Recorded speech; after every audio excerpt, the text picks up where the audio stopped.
નમસ્કાર વિદ્યાર્થી મિત્રો, આજે આપણે ધોરણ 8ની અંદર પ્રકરણ નંબર 6 વર્ગ અને વર્ગમૂળ વિશે અભ્યાસ કરીશું. તો અભ્યાસ કરતાં પહેલાં અમારી આ ચેનલને તમે સબસ્ક્રાઈબ કરી દો અને બીજા વિદ્યાર્થી મિત્રો સુધી પણ આ વિડીયોને શેર કરવાનું ભૂલતા નહીં.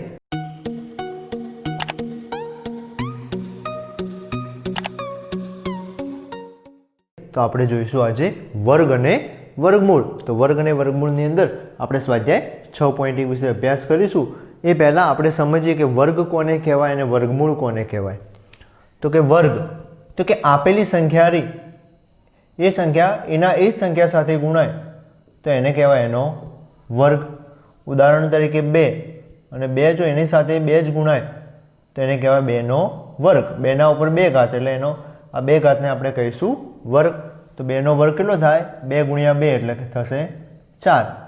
એ રીતે 3નો વર્ગ એટલે કે 3 ગુણ્યા 3 તો 3નો વર્ગ થશે 9. એ રીતે 4 ગુણ્યા 4 એટલે કે 4નો વર્ગ થશે 16. 5 ગુણ્યા 5 એટલે કે 5નો વર્ગ થશે 25. 6 ગુણ્યા 6 6નો વર્ગ થશે 36. 7 ગુણ્યા 7 એટલે કે 7નો વર્ગ થશે 49. 8 ગુણ્યા 8 એટલે કે 8નો વર્ગ થશે 64. 9 ગુણ્યા 9 એટલે કે 9નો વર્ગ થશે 81. અને 10 ગુણ્યા 10 એટલે કે 10નો વર્ગ થશે 100. બરાબર છે. વર્ગ વિશે ફરીથી સમજી લો. વર્ગ એટલે કે એના એ જ સંખ્યાનો એના એ સંખ્યા સાથેનો ગુણાકાર, એને કહીશું આપણે વર્ગ. એકદમ સિમ્પલ ઉદાહરણ, હું એમ પૂછું કે 5નો વર્ગ કેટલો થાય તો આપણે શું કરવાનું? 5 ગુણ્યા 5 એટલે કે 25. 6નો વર્ગ તો 6 ગુણ્યા 6 36. 7નો તો સીધી 49. 8નો તો 64. 9નો વર્ગ 9 × 81. 10નો વર્ગ તો 10 ગુણ્યા 10 એટલે કે 100. 11નો વર્ગ તો 11 ગુણ્યા 11 121. 12નો વર્ગ એટલે કે 12 ગુણ્યા 12 144. બરાબર. આ રીતે યાદ રાખવાનું કે 3નો વર્ગ પૂછે તો 3 તરી 9. 4નો વર્ગ પૂછે તો 4 × 16. તો આ બધા થશે એના વર્ગ. વર્ગ એટલે કે એના એ જ સંખ્યાનો એના એ સંખ્યા સાથેનો વર્ગ. અહીંયા જે આપણે 2 ઘાત ઉપર લખી છે એને વંચાય વર્ગ. જો એના પર 3 ઘાત લખેલી હોય તો એને કહેવાય ઘન. એ આપણે દ્વિતીય સત્રમાં આવશે. એના એ જ ઘાત ઉપર 2 લખેલા હોય તો વર્ગ કહેવાય અને 3 લખેલા હોય તો ઘન કહેવાય. પણ આપણે આજે ભણવાનું છે વર્ગ વિશે, એટલે કે 2 ઘાતને કહેવાશે વર્ગ. આને વંચાય 3નો વર્ગ, 2નો વર્ગ, 5નો વર્ગ, એ રીતે વંચાય છે. તો આ વાત થઈ વર્ગ. તમે બીજો કોઈ પણ પ્રશ્ન પૂછી શકે કે 25નો વર્ગ કેટલો થાય? આવી રીતે પરીક્ષામાં આપેલું કે 25ના ઉપર 2 ઘાત એટલે કે 25નો વર્ગ કેટલો થાય? તો 25ના ઉપર 2 ઘાત એટલે કે 25 કેટલી વખત એની સાથે ગુણાયેલા? 2 વખત. 25 ગુણ્યા 25. તો આ બંનેનો તમે ગુણાકાર કરશો એટલે તમને જવાબ મળશે 625. બરાબર છે.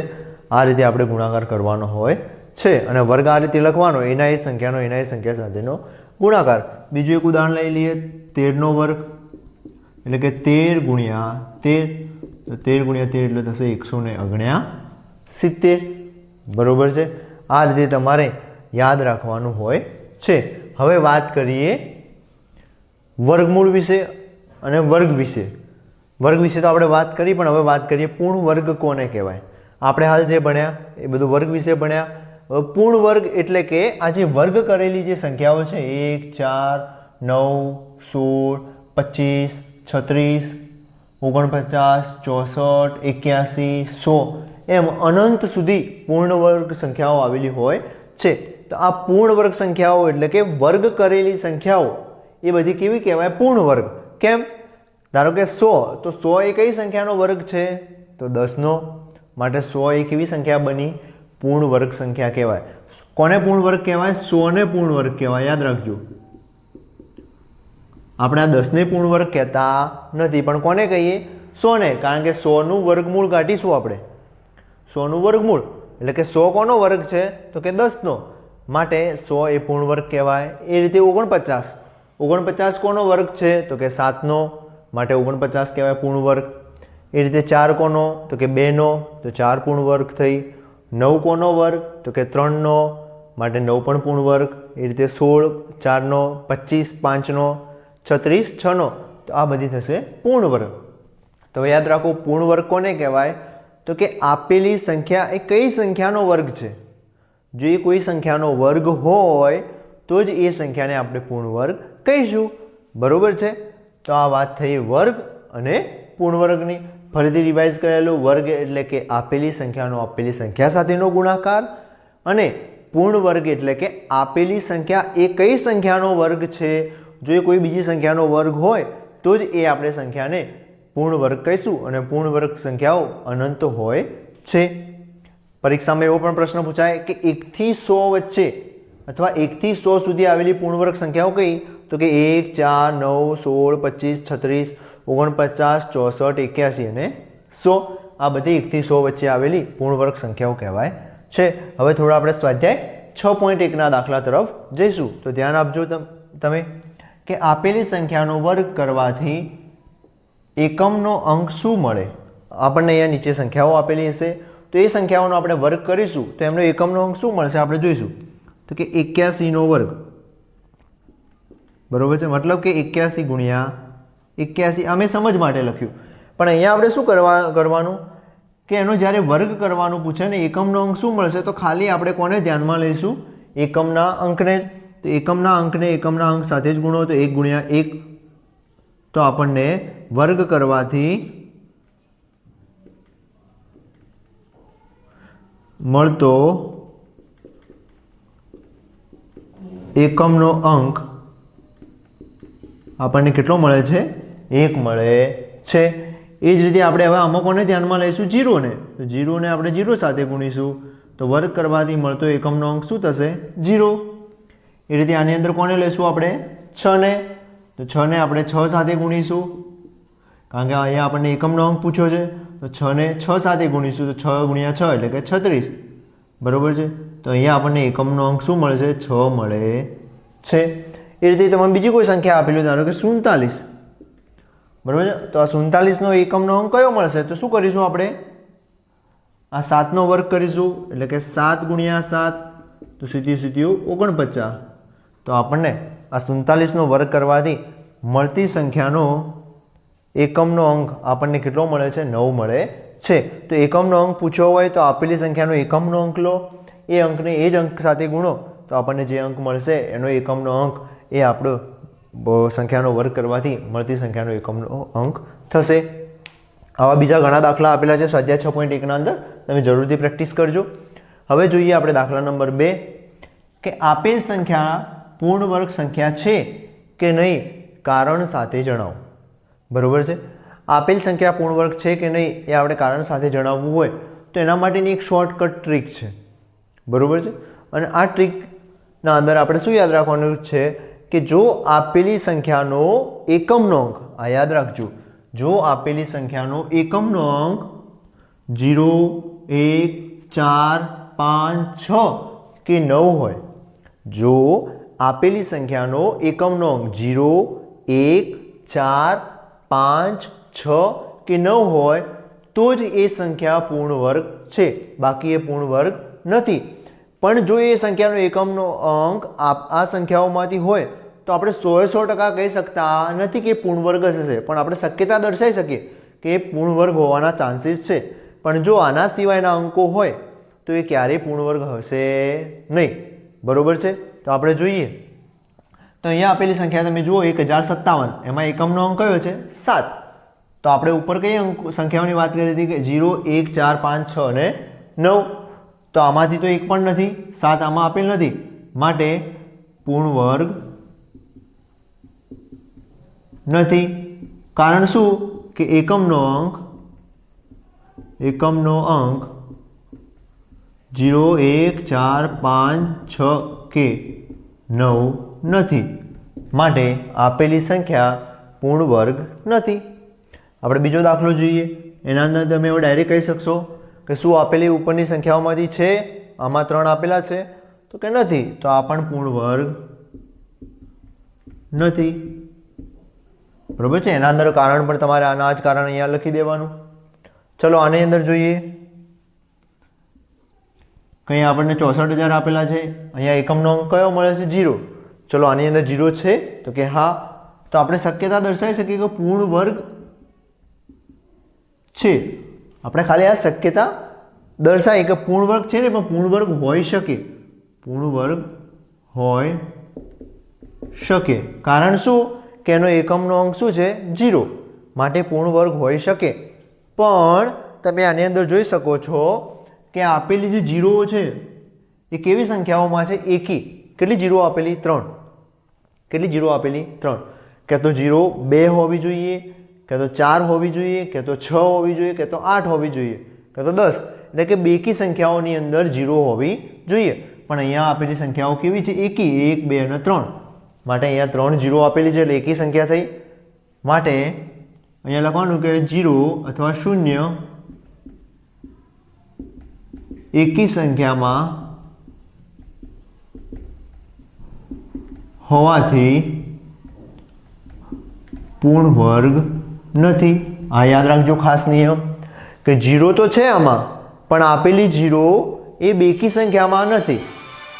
હવે આપણે જોઈશું દાખલા નંબર 3. તમને આમાં ખબર પડી જ ગઈ હશે કે જો આપેલી સંખ્યાઓના એકમનો અંક, જો આપેલી સંખ્યાઓમાં એકમનો અંક 0, 1, 4, 5, 6 અને 9 હોય તો જ એ સંખ્યાઓ પૂર્ણ વર્ગ હોઈ શકે છે.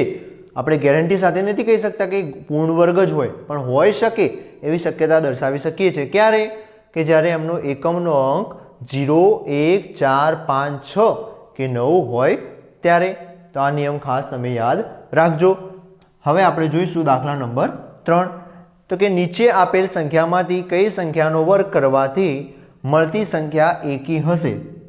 તો આના માટેનો સિમ્પલ નિયમ છે કે જો આપેલી સંખ્યા એકી હોય તો એનો વર્ગ કરો તો આપણને મળતી સંખ્યા પણ કેવી હશે? એકી. જો આપેલી સંખ્યા બેકી હોય તો એને વર્ગ કરવાથી મળતી સંખ્યા પણ કેવી હોય? બેકી. આ નિયમ યાદ રાખવાનો. એકી સંખ્યા વર્ગ કરો તો એકી જ મળે, બેકી સંખ્યા તો વર્ગ કરો તો બેકી જ મળે. એકી બેકીમાં તો ખબર હોવી જોઈએ. 1, 3, 5, 7, 9, 11 આ બધી સંખ્યાઓ એકી કહેવાય. 2, 4, 6, 8, 10, 12 એ બધી બેકી કહીશું આપણે. તો ચલો આપણે જોઈએ. તો 431, તો આ તો સંખ્યા કેવી થઈ? એકી. એકી સંખ્યા છે, બરોબર છે. તો આપણે પ્રશ્ન પૂછ્યો કે નીચેનામાંથી આપેલામાંથી કઈ સંખ્યાનો વર્ગ કરવાથી મળતી સંખ્યા એકી હશે? એકી સંખ્યા છે માટે વર્ગ કરવાથી આપણને એકી જ સંખ્યા મળશે, બરોબર છે. ચલો આપણે આ જોઈએ. 82,004. તો અહીંયા 4 તો આખી આ સંખ્યા કેવી છે? બેકી. આ બેકી છે માટે આપણે આનો પણ વર્ગ કરીશું. આપણને શું મળે છે?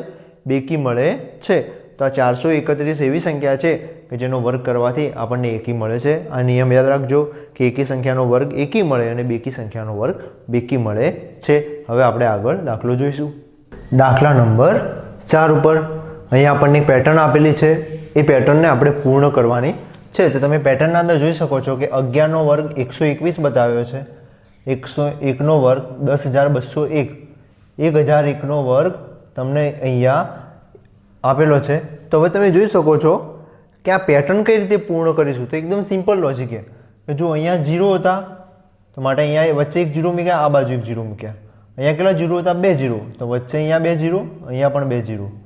હવે કેટલા 0 છે? 4. તો આપણે કેટલા 0 મૂકીશું? અહીંયા 4 0 અને આ બાજુ પણ કેટલા 0? 4 0 મૂકીશું, બરોબર છે. તો હવે એ જ રીતે અહીંયા પણ કરીએ આપણે. એક વખત અહીંયા 1 લખી દઈએ, અહીંયા 2 લખી દઈએ અને 1 લખી દઈએ. ચલો ટોટલ કેટલા 0 છે? 1, 2, 3, 4, 5, 6. તો 1, 2, 3, 4, 5 અને 6. એ રીતે 1, 2, 3, 4, 5 અને 6, બરોબર છે. તો આ રીતે આપણે પેટર્ન પૂર્ણ કરીશું. હવે બીજી એક પેટર્ન આપેલી છે. એ પેટર્ન તમે ધ્યાનથી જુઓ કે કઈ રીતે છે. તો એમાં આ બંનેનો ગુણાકાર એટલે કે 2 એકા 2 અહીંયા લખેલા છે અને જે અહીંયા 3 લખેલા છે કે 2 એકા 2, 2ના અંદર 1 ઉમેરો એટલે 3. એ જ રીતે જુઓ 2 તરી 6, તો અહીંયા લખ્યા 6, 6માં 1 ઉમેરો એટલે 7, 3 ચોક 12, 12માં 1 ઉમેરો એટલે 13, 4 પંચું હવે કેટલા થશે? 20. તો અહીંયા લખીશું 20, 20માં 1 ઉમેરો એટલે 21. તો એ જ રીતે ચલો અહીંયા 30 છે તો મારે 30 કરવા વડે અહીંયા કેટલા વડે ગુણવા પડશે 5 ને તો કે 6 વડે 5 6 30 30ના અંદર 1 ઉમેર્યું એટલે 31. ચલો આ રીતે આમાં જોઈએ 6 સીત્યા 42 અને 42માં 1 ઉમેર્યું એટલે 43. તો આ રીતે આપણે પેટર્ન પૂર્ણ કરીશું. હવે જોઈશું કે સરવાળાની ક્રિયા વિના સરવાળો કરો. આપણે સરવાળોની ક્રિયા કરવાની નથી અને કઈ રીતે સરવાળો કરીશું ધ્યાન આપજો. તો અહીંયા આપેલી બધી સંખ્યાઓ કેવી છે? એકી. તો આ ખાસ યાદ રાખજો, તમારે ઘણી બધી પરીક્ષાઓમાં કામ આવશે, ખાસ NMMSની પરીક્ષામાં, કે જો સંખ્યાઓ એકી જ હોય, જો સંખ્યાઓ એકી હોય અને ક્રમિક હોય, ક્રમિક એટલે કે એક પછી એક ક્રમ જ આવવો જોઈએ, 1 પછી 3, 3 પછી 5, 5 પછી 7, 7 પછી 9, એ રીતે ક્રમમાં હોય તો એનો સરવાળો કરવા માટે આપેલી બધી સંખ્યાઓ ગણી લો કે કુલ સંખ્યાઓ કેટલી છે અને એ કુલ સંખ્યાઓનો પછી શું કરો? વર્ગ. તો ચલો આપણે અહીંયા જોઈએ તો અહીંયા સંખ્યાઓ કેટલી છે? 1 2 3 4 અને 5. તો ક્રમિક એકી સંખ્યાઓ કેટલી થઈ? 5. તો ક્રમિક એકી સંખ્યા કેટલી થઈ? 5. તો આપણે 5નો શું કરીશું? વર્ગ. તો આપણને જવાબ મળશે કેટલો? 25. માટે આ દાખલાનો જવાબ આવશે અહીંયા આપણને 25 મળે છે. હવે 25 એટલે કઈ રીતે યાદ રાખવાનું? એનું સૂત્ર છે કે nનો વર્ગ. મેં અહીંયા લખ્યું છે, યાદ રાખોમાં, કે એકી સંખ્યાઓના ક્રમિક સરવાળા માટે nનો વર્ગ. એટલે કે આપેલી સંખ્યાઓ કુલ સંખ્યાઓ કેટલી છે એને ગણી લેવાની, એનો વર્ગ કરશો એટલે આપણને મળી જશે. ચલો એ રીતે જોઈએ આપણને ક્રમિક સંખ્યાઓ આપેલી કેટલી આપેલી. હવે ડાયરેક્ટ આપણે કરીશું 1 2 3 4 5 6 7 8 9 અને 10. તો ચલો ક્રમિક સંખ્યાઓ કેટલી આ રીતે તમે લખજો, એટલે કે ક્રમિક સંખ્યાઓ 10. તો 10નો વર્ગ, 10નો વર્ગ કેટલો થાય? 100. તો આપેલી સંખ્યાઓનો સરવાળો કેટલો થશે? 100 થાય છે. બરોબર છે. જો ક્રમિક સંખ્યાઓ 11 હોય તો 11નો વર્ગ 121. આવા બીજા દાખલા આપેલા છે, તમે જાતે જ પ્રેક્ટિસ કરજો. ચલો હવે 49ને 7 એકી સંખ્યાના સરવાળા તરીકે દર્શાવો. તો 49ને આપણે ચલો યાદ હોવું જોઈએ કે 49. તો 49 એ કઈ સંખ્યાનો વર્ગ છે? તો આપણને ખબર છે કે 7નો વર્ગ. મતલબ કે આપણે 7 ક્રમિક સંખ્યાઓ લખવી પડશે. તો કે 1 3 5 7 9 1 2 3 4 5 9 પછી 11 અને 13. તો આ ક્રમિક સંખ્યાઓનો વર્ગ કરીશું એટલે આપણને 49 મળે છે. બરાબર. સંખ્યાઓ કેવી હોવી જોઈએ? ક્રમિક. તમે ગણી લો 1 2 3 4 5 6 અને 7 થઈ ગઈ અને 7નો વર્ગ એટલે આપણને જવાબ કેટલો મળે? 49.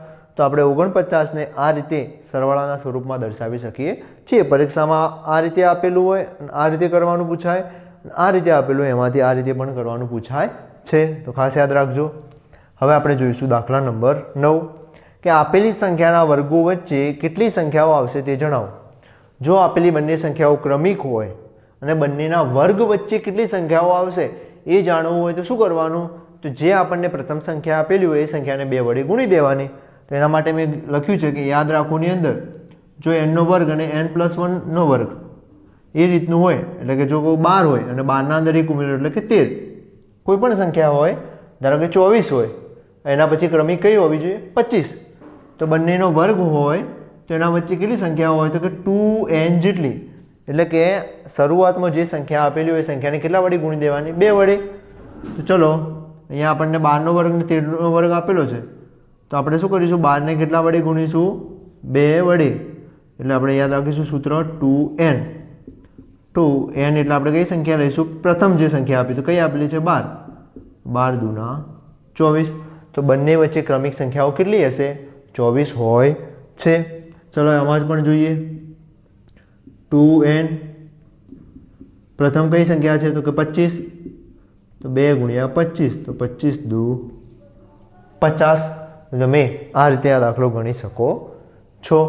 બરોબર છે. એકદમ સિમ્પલ છે. મેં જે પણ યાદ રાખવું તરીકે લખ્યું છે એ ખાસ યાદ રાખવાનું.